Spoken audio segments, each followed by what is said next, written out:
Ready to dive into an archaeological revelation that could rewrite history? We're always happy for an archaeological discovery, but rarely do they really rewrite history in the way that people want them to. Hey, I'm Jordan for Bible and Archaeology. This is another video about a story that is not all that new, but for some reason is really circulating around right now.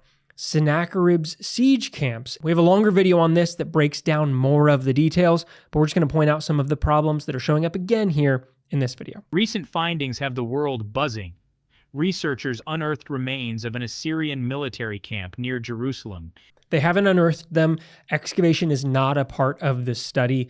The study is looking at the reliefs from Nineveh that depict the siege of Lachish and the camp depiction there, looking for sites that may fit the oval depiction of that camp. That's what Stephen Compton's article, Trail of Sennacherib's Siege Camps, does. It did not do any excavation. Dating back 2,700 years. This might support the biblical account of King Sennacherib's siege on Jerusalem.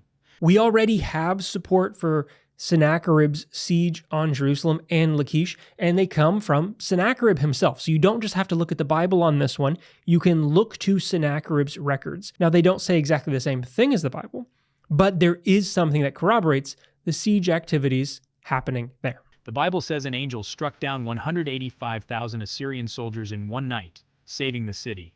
Scholar Stephen Compton used modern mapping to locate these camps, matching them to historical records.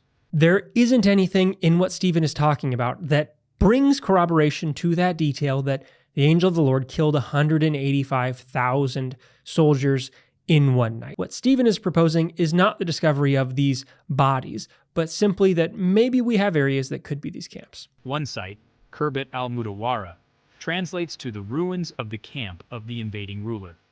That is not one of the camps. That's Bethany beyond the Jordan, a proposed site for the baptism of Jesus. It's on the east side of the Jordan River, in Jordan. So not one of the camps. The visuals you're seeing throughout this seem to just be random photos and videos that are connected to archaeology. Even though, as I've said, we do have artifacts and sites that photos could have been pulled from. So that's a very weird move. This oval-shaped structure north of Lachish fits Assyrian camp designs perfectly. These findings bolster the historical accuracy of the biblical narrative and deepen our understanding. It's a thrilling convergence of faith and science, shedding light on ancient history. Yes, we do have materials that support the biblical record here, that King Sennacherib came in and laid siege to cities. Yes, we have that. But it doesn't support everything that we see in the biblical record. That's not what the archaeology is doing.